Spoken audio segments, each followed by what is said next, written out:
At 3:41, the radar display aboard USS Spruance changed in an instant, not little by little. 34 separate surface contacts appeared out of the darkness at the same time. Every one of them was moving north to south at around 60 knots, spreading into a wide, dispersed assault pattern that Iranian planners had been shaping since the tanker war.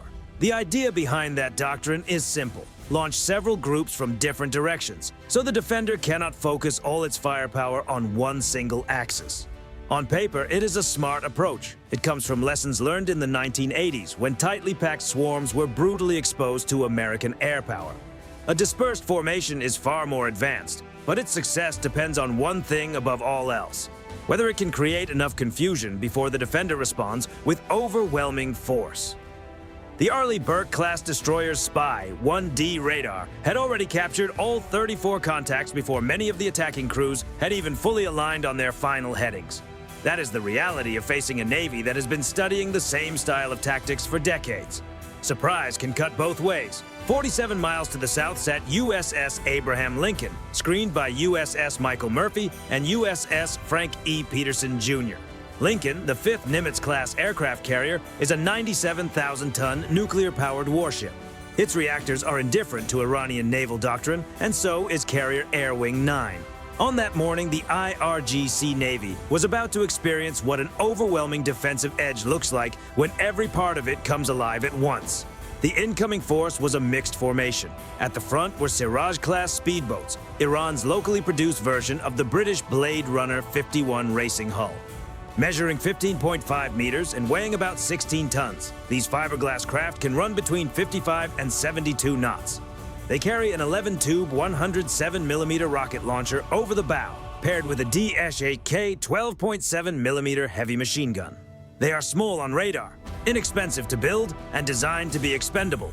Behind them came Zolfagar-class fast attack craft, pushing speeds of up to 70 knots, with some equipped with Nasr-1 anti-ship cruise missiles. Tehran had spent years preparing for exactly this type of scenario.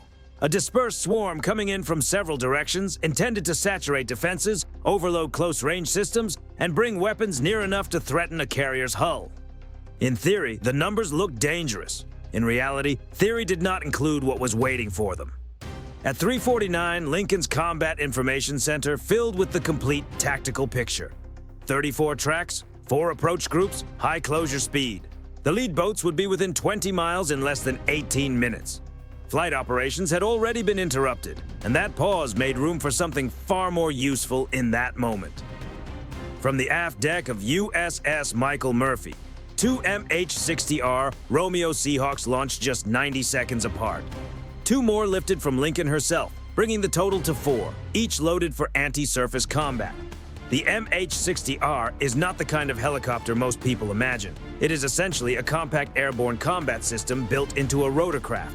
Each Romeo carries an APS-153 multimode radar in the nose, capable of inverse synthetic aperture imaging, a fully stabilized FLIR targeting system beneath the fuselage, a Link 16 data link tied into the entire strike group's sensor network, and up to 8 AGM-114M Hellfire missiles mounted on short-wing pylons. It can detect a speedboat, identify it as hostile through onboard sensor fusion, pass that track into the strike group's shared tactical picture, and generate a firing solution before an operator has even finished reviewing the target information on screen. The AGM-114M version was tailored specifically for naval use. Its blast fragmentation warhead was not built to pierce heavy armor. It was built to shred a 16-ton fiberglass speedboat with cold precision, and that is exactly what it does. Even in total darkness, the helicopter's FLIR can separate a fast-moving boat from sea clutter at distances beyond 5 miles. At that distance, a Hellfire missile closes the remaining gap faster than the crew of a speedboat can even process what is happening.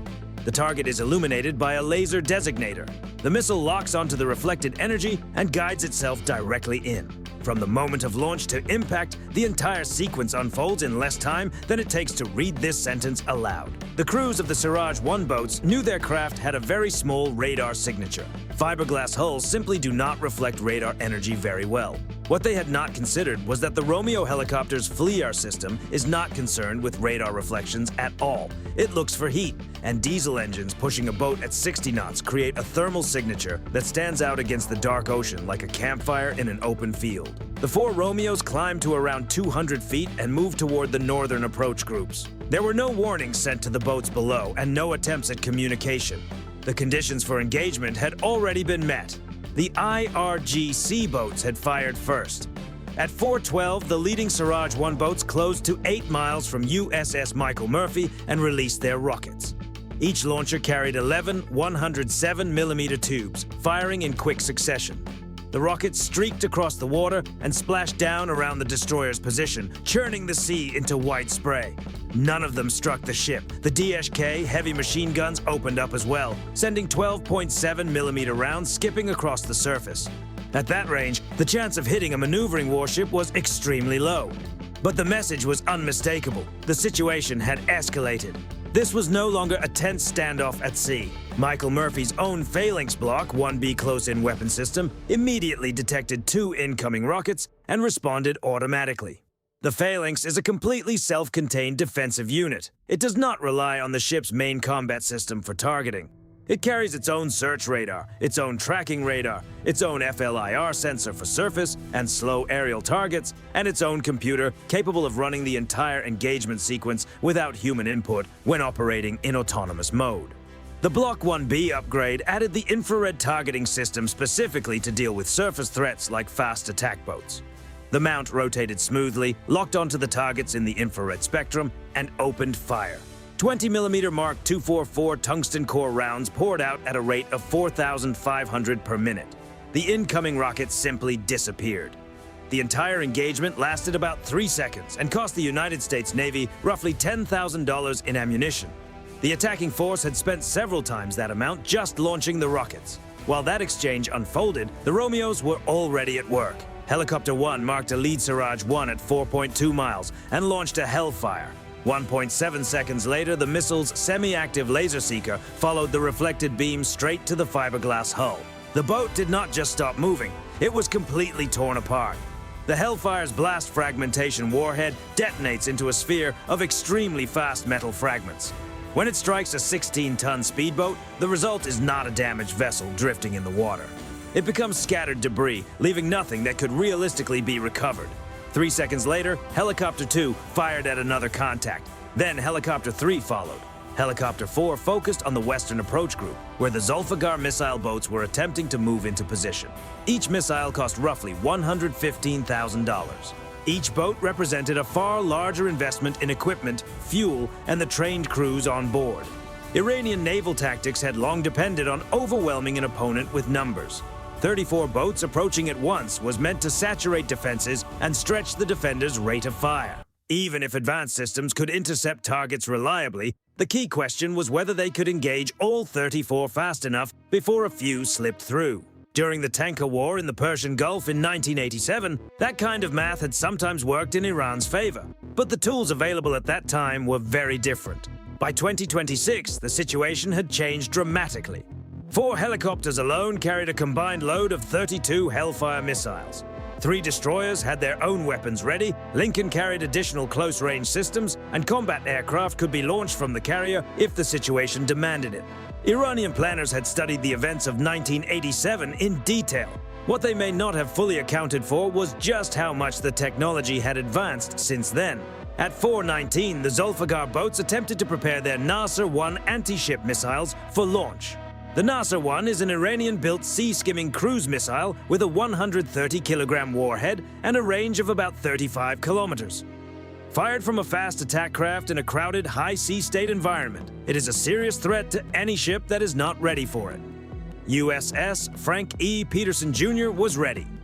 The destroyer's SPY-1D radar detected the launch signatures before the missiles even reached cruise altitude. Within 4 seconds, 2 RIM-162 Evolve C Sparrow missiles launched from the forward cells. The ESSM was designed for exactly this kind of moment. In the final phase, its active radar seeker takes over, and the missile can pull extreme maneuvers to secure the intercept. Both Nasser-1 missiles were taken out at roughly 6 miles. The boats that fired them were immediately identified, marked, and handed off to waiting Romeos. By 4:29, the remaining attacking boats, now reduced to 11 from the original 34, had pushed inside 3 miles of USS Spruance. At that distance, the engagement changes completely. Missiles have minimum arming distances. Helicopters need some standoff space. Close-in weapon systems do not. Spruance's Phalanx Block 1B shifted into surface mode and started working across the targets from right to left, exactly the way a target array is meant to be swept. In autonomous mode, the system does not pause for instructions. Its search radar finds the contact. Its FLIR confirms the heat source. Its fire control computer solves the intercept and opens fire. At 4,500 rounds per minute, a 2-second burst sends about 150 rounds downrange. Against a fiberglass speedboat at 1,500 meters, that result is decisive. 11 contacts dropped to 7, 7 dropped to 4, 4 became 2.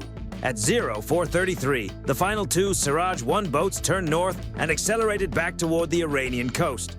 They were the only ones that would make the trip back. Whether that decision came from commanders recalculating the situation or from crews recognizing exactly what lay ahead if they continued, the result was the same. Their tracks bent away from Lincoln and faded toward Bandar Abbas at maximum speed. Throughout the entire encounter, USS Abraham Lincoln never changed its patrol track. Not by a degree, not by a knot. The cost comparison tells its own story, and it is not a favorable one for Tehran. Iran committed 34 fast attack craft, representing roughly $25 million in combined vessel value, fuel, and munitions. Of those, 32 were lost. With typical crew sizes of 4 to 6 personnel, that points to between 128 and 192 sailors involved. 2 Nasr-1 anti-ship missiles were expended at around $500,000 each. Large quantities of 107mm rockets and DSHK ammunition were also fired, yet produced 0 confirmed hits on any American ship. The United States used 22 AGM-114M Hellfire missiles at about $115,000 each, for a total near $2.53 million. 4 RIM-162 ESSM interceptors added roughly $6 million. Phalanx ammunition across several engagements accounted for about $80,000 more. Total American expenditure came to approximately $8.6 million. The result? No American casualties, no damage to any American hull, and the full defeat of one of the IRGC's elite fast attack flotillas. It also meant the loss of 2 Nasr-1 cruise missiles worth more than $1 million combined, while sending a message to every naval intelligence service watching. The swarm doctrine Iran has refined over decades and rehearsed year after year does not hold up against a fully prepared carrier strike group in open water. But the bigger point goes beyond cost. Iran's fast boat strategy depends on one core belief: that numbers can overwhelm advanced technology, that dispersal can confuse sensors, that speed and low observable fiberglass hulls can offset the advantage of billion-dollar radar and battle management systems. What happened in the Arabian Sea that morning was a direct, controlled rejection of that idea. Every lesson in naval warfare is learned one of 2 ways: in training or at a far higher price in real combat. Iran chose the harder version. The outcome was decided before most of the boats ever reached useful range. On the Iranian side of the Strait of Hormuz, naval commanders were likely studying the radar picture and arriving at conclusions analysts had already been putting into reports for years. Swarming can work against an opponent that can be saturated. It does not work against an opponent that can spot you at 47 miles, launch helicopters in under 90 seconds, break up the attack before it reaches effective range, and deal with incoming cruise missiles using existing defensive inventory while barely interrupting routine operations. That is not just a tactical issue. It is a problem of pure mechanics, and mechanics do not compromise. If you want, I can keep going and polish the entire full script into one smooth YouTube-ready voiceover with the same tone throughout.